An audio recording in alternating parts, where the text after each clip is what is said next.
Yo guys, balik lagi di segmen Bacain Cerita Hantu. Cerita kali ini berjudul Keranda Mayat Setan. Seperti apa ceritanya? Langsung aja. Dari semua gedung yang ada di kota ini, menurutku tempat yang paling menyeramkan adalah rumah sakit.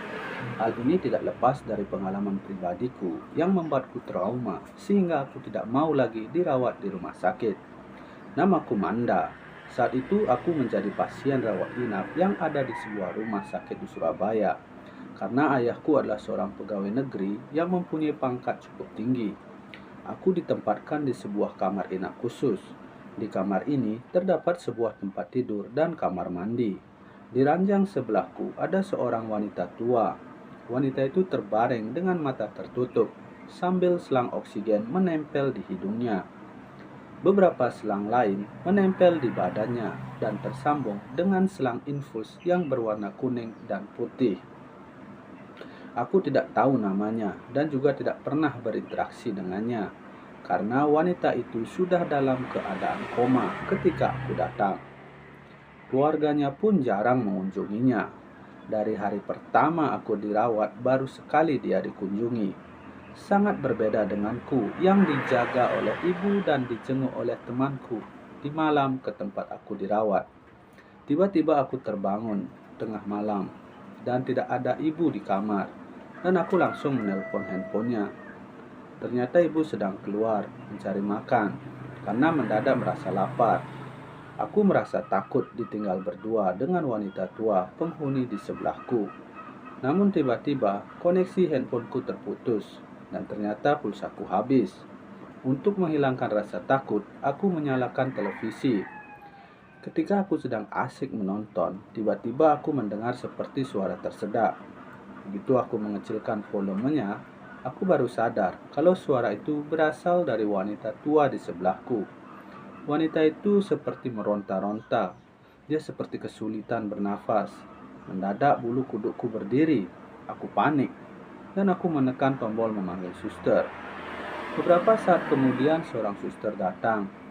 Tiba-tiba terjadi hiruk-pikuk di kamarku. Suster itu langsung memanggil kedua suster lain dan seorang dokter jaga. Aku menarik selimut sampai ke wajah dan tidak mau menyaksikannya. Innalillahi wa innalillahi roji'un. Wanita tua itu meninggal dunia. Beberapa suster kemudian datang dan sebuah keranda. Jenazah wanita tua itu langsung dibawa. Walaupun wanita tua itu sudah pergi, aku masih merasa ketakutan. Aku pun meminta seorang suster untuk menemaniku sampai ibu datang. Akan tetapi suster itu menolak. Katanya malam itu hanya ada 3 suster yang berjaga. Dia harus kembali jaga, sementara kedua orang suster tadi harus mengurus jenazah wanita tadi. Jadilah aku sendirian di kamar. Malam menjadi terasa sangat panjang. Ibu tidak kunjung datang, rasa kantuk juga tidak datang. Karena takut sendirian di kamar, aku memutuskan berjalan keluar untuk mencari keramaian. Sebenarnya hal ini dilarang, tapi rasa takut membuatku melakukannya. Hatiku seperti berbisik kalau sesuatu yang buruk akan terjadi kalau aku keluar kamar. Aku bangkit perlahan dari ranjang dan berjalan tertatih-tatih ke pintu. Tiba-tiba aku mendengar suara keranda yang didorong dari luar kamar. Aku bertanya-tanya dalam hati, kenapa kerandanya lewat sini lagi? Perasaan arah kamar mayit bukan ke arah sini. Aku membuka pintu kamar melihat di ujung lorong. Ada seorang suster yang mendorong keranda mayit. Di keranda itu ada tubuh yang ditutupi kain putih. Aku berpikir bahwa itu adalah jenazah wanita tua itu tadi. Ketika keranda itu hampir melintas di depanku, aku baru sadar kalau ada yang aneh dengan suster itu.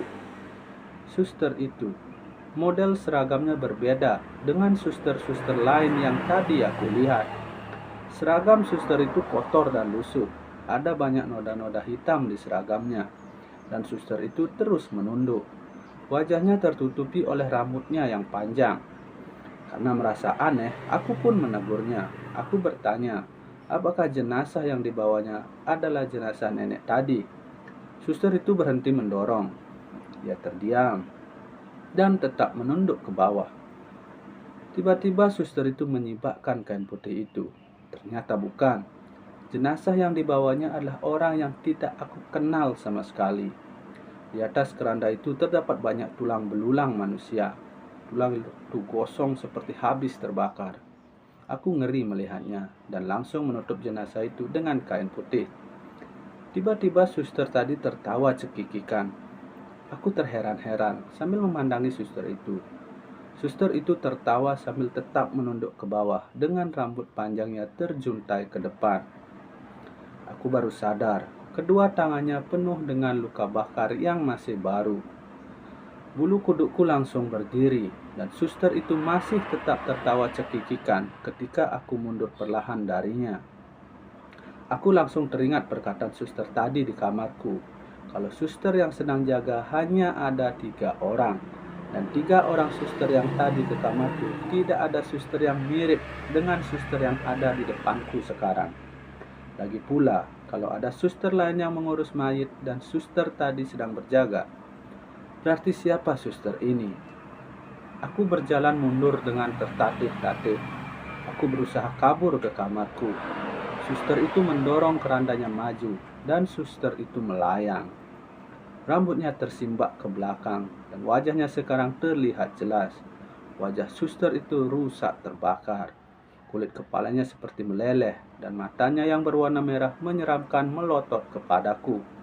Aku mempercepat langkahku, tapi karena kondisi badanku yang kurang baik, aku malah terjatuh ke lantai. Suster itu mendorong kerandanya ke arahku. Aku menangis ketakutan. Aku hanya bisa menutup telinga dan berdoa di pinggir lorong. Aku mendengar keranda itu lewat di depanku dan menghilang ketika berbelok di ujung. Lama aku meringkuk di situ karena aku tidak punya tenaga yang cukup untuk bangkit. Dan tiba-tiba suara keranda itu terdengar lagi. Dan tiba-tiba di ujung lorong muncul keranda, tapi yang mendorong keranda itu adalah suster yang kuminta menemaniku. Suster itu mendorong keranda sambil mengobrol dengan ibuku. Aku menarik nafas lega. Mereka langsung terkejut ketika menemukan aku di situ. Suster itu terlihat kesal ketika aku keluar dari kamar dan akhirnya membantuku berdiri. Aku menceritakan kepada mereka apa yang tadi aku lihat. Suster itu terdiam dan langsung pergi keluar. Ternyata dia memanggil teman-temannya yang lain dan membawa mereka masuk ke kamarku.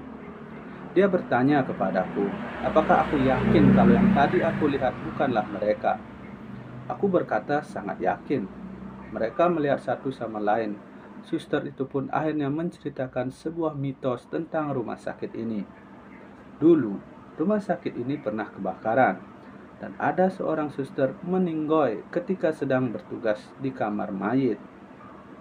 Konon arwah suster itu gentayangan dan suka menampakkan dirinya kalau ada keranda mayit yang didorong pada malam hari. Katanya, tulang tengkorak yang dibawanya di atas keranda adalah tulang tengkoraknya sendiri. Ya, itu tadi ceritanya. Apa ada yang pernah mengalaminya? Bagi yang punya cerita, hantu atau mistis dan ingin ceritanya dibawakan di channel ini, bisa komen di bawah. Sekian untuk kali ini. Bye-bye.